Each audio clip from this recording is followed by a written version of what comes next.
Halo Sobat Piknikers, keindahan dan kekayaan budaya di Indonesia nggak ada habisnya, yang membuat kita selalu terpana dengan pemandangannya. Bahkan, salah satu wisata budaya yang sayang untuk dilewatkan adalah peninggalan sejarah, yaitu candi. Apa masih ada yang tidak tahu keindahan dari Candi Ratu Boko yang berada di Pulau Jawa, tepatnya di Jogja ini? Di balik keindahannya terdapat cerita sejarah yang menarik dari Candi Ratu Boko tersebut yang berkaitan dengan Candi Prambanan. Yuk, ikuti terus perjalanan kami ke Candi atau Keraton Ratu Boko ini. Eits, tapi jangan lupa sebelum nonton di-subscribe terlebih dahulu dan aktifkan loncengnya agar kalian tidak ketinggalan video-video terbaru dalam perjalanan kami.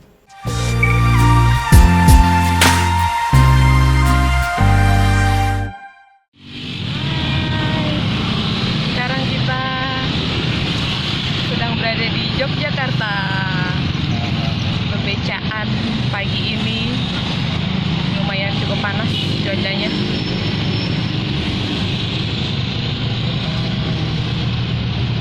Kita mau kemana deh? Mau Candi Boko. ke Candi Prambanan, Candi Boko, tapi masih mencari-cari tempat penyewaan motor. Kita sudah sampai di Candi Prambanan nih.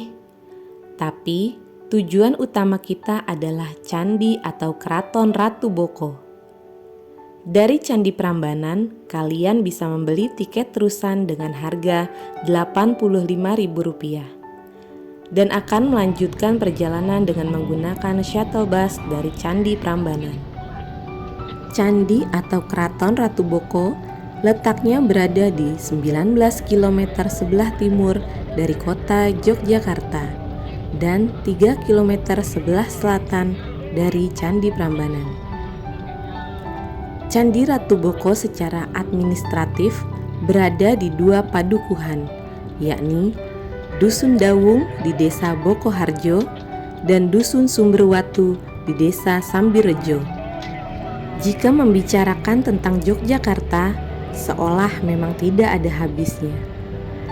Selain terkenal dengan keindahan alamnya, Jogja juga merupakan kota dengan 1000 budaya yang menyuguhkan sejarah lampau yang menarik untuk kita kunjungi. Salah satu tempat wisata budaya yang sayang untuk dilewatkan jika kamu mengunjungi kota gudeg ini adalah Keraton Ratu Boko.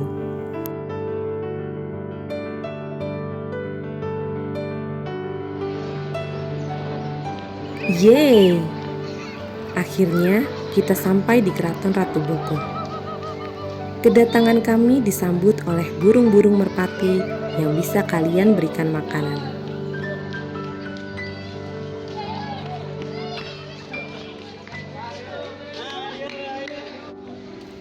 Yuk, kita masuk ke dalam area Keraton Ratu Boko.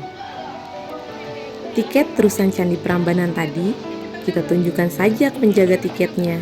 Jadi tidak perlu repot membayar lagi.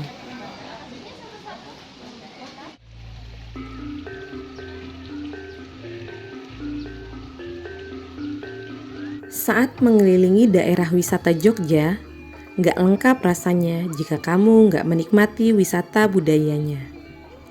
Ya, sebagai tempat yang kaya akan nilai-nilai sejarah, Daerah Istimewa Yogyakarta memiliki beragam situs peninggalan sejarah yang telah dirombak menjadi tempat wisata yang edukatif dan estetik. Pada abad ke-17, ada seorang warga Eropa yang sempat berkunjung ke Jawa, tepatnya di wilayah Bokoharjo. Hanya saja orang tersebut tidak menemukan situs yang dimaksud. Orang Eropa yang masih penasaran dengan situs ini pun bercerita dengan Hermanus Johannes de Graaf, orang Belanda, yang kemudian dilakukanlah sebuah penelitian oleh Frederik David Kenbosch, yang pada akhirnya ditemukanlah reruntuhan ini. Setelah memasuki pintu gerbang masuk, kita akan disajikan oleh taman yang cukup luas dengan pemandangan yang indah. Hamparan rumput yang hijau sangat memanjakan mata. Ini adalah Paseban. Terdiri dari 2 batur. Paseban Timur yang panjangnya 24,6 meter dan lebar 13,3 meter dengan tinggi 1,16 meter.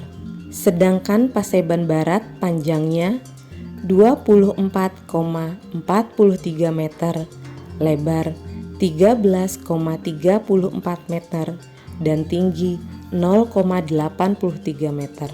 Dua bangunan Paseban ini diperkirakan saling berhadapan, namun fungsinya belum dapat diketahui pasti. Dinamakan Paseban karena berdasarkan analogi dengan bangunan keraton pada masa sekarang, Paseban adalah ruang tunggu bagi tamu yang akan menemui raja. Berdasarkan sumber dari Prasasti Abayagiri Wihara pada tahun 792 Masehi, Keraton Ratu Boko merupakan tempat Rakai Panangkaran yang mengundurkan diri dari Raja Mataram karena membutuhkan sebuah ketenangan. Kemudian, Rakai Panangkaran membangun sebuah wihara yang disebut Abayagiri Wihara dengan lahan seluas 25 hektar, tidak jauh dari Candi Prambanan. Ada pula sebuah cerita yang berkembang bahwa Ratu Boko ini diambil dari sebuah nama yang juga mengacu pada ayah dari legenda Roro Jonggrang. Roro Jonggrang inilah yang juga menjadi sosok utama dalam legenda asal-usul Candi Prambanan atau Candi Sewu, bersama seorang pangeran bernama Bandung Bondowoso. Cerita ini sudah berkembang pesat di kalangan masyarakat sekitar. Ratu Boko sudah digunakan pada masa dinasti Sailendra. Sebenarnya bangunan ini bukan termasuk golongan candi, karena Ratu Boko adalah reruntuhan dari sebuah istana dan bangunannya pun tidak ada yang menyerupai candi. Orang-orang juga lebih sering menyebutnya dengan Keraton Ratu Boko atau Situs Ratu Boko. Kita akan memasuki area pendoponya nih teman-teman. Pagar pendopo berukuran 40,80 meter dan tinggi 3,45 meter. Kaki dan atap pagar keliling terbuat dari batu andesit, sedangkan tubuhnya terbuat dari batu putih. Di dalam pagar keliling terdapat 2 buah batur. Batur sisi utara berukuran panjang 20,57 meter, lebar 20,49 meter, dan tingginya 1,43 meter. Sedangkan batur sisi selatan disebut ringgitan, yang berukuran panjang 20,50 meter, lebar 7,04 meter, dan tinggi 1,51 meter. Kedua batur ini dihubungkan dengan selsar yang terdiri dari batu andesit. Di atas batur pendopo terdapat 24 umpak, sedangkan di atas batur peringgitan terdapat 12 buah. Umpak-umpak tersebut diperkirakan berfungsi sebagai landasan tiang penyangga yang terbuat dari kayu. Batur bangunan ini merupakan bangunan sentral yang di atasnya didirikan tiang-tiang sebagai penyangga bangunan dan diperkirakan mempunyai dinding bangunan. Situs ini berada di atas bukit dengan ketinggian 200 mdpl. Bisa dibilang kawasan ini adalah sebuah kawasan keraton yang cukup lengkap di antara keraton Jawa lainnya, di mana kompleks bangunan ini cukup lengkap, terdiri dari pintu gerbang masuk, pendopo, tempat tinggal, kolam pemandian, dan juga pagar pelindung. Candi Ratu Boko tidak hanya dijadikan tempat beribadah umat Buddha, melainkan juga Candi Ratu Boko berfungsi sebagai benteng pertahanan yang bisa dilihat dari tekstur tumpukan-tumpukan batu yang besar yang dapat kita lihat di candi ini. Candi atau Keraton Ratu Boko memiliki nama yang diambil dari salah satu Raja Mataram bernama Ratu Boko. Raja Ratu Boko ini adalah ayah dari Roro Jonggrang, yang merupakan tokoh terkenal dalam sejarah Indonesia. Bangunan yang ditemukan di kompleks candi tersebut merupakan sisa reruntuhan Raja Ratu Boko. Sayangnya, dari reruntuhan bangunan candi tersebut banyak yang hilang seiring berjalannya waktu dan bencana alam yang terjadi. Selain arsitektur bangunannya yang indah dan sangat menarik bagi kaum pemburu fotografi, melihat perkampungan dari atas Candi Ratu Boko ini juga menjadi daya tarik bagi wisatawan yang mengunjungi Candi Ratu Boko.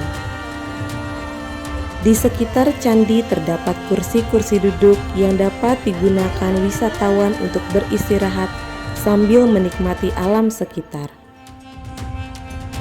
Satu lagi, hal yang selalu ditunggu-tunggu para pengunjung jika berada di Keraton Ratu Boko ini adalah panorama matahari terbenam atau sunset.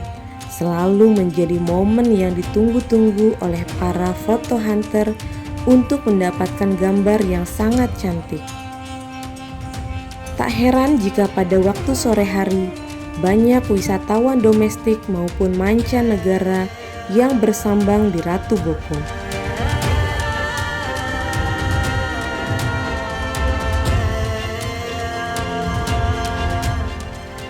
Nah, jadi kapan Sobat Piknikers datang ke Jogja untuk berwisata? Abadikan momen wisata Sobat di Candi Keraton Ratu Boko.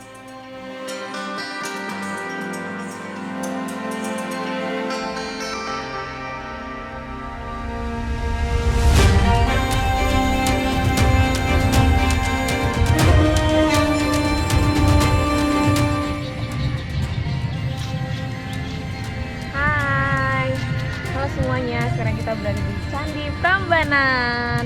Setelah tadi kita berkeliling komplek Candi Keraton Ratu Boko, sekarang kita berkeliling menyusuri komplek percandian di Candi Prambanan ini.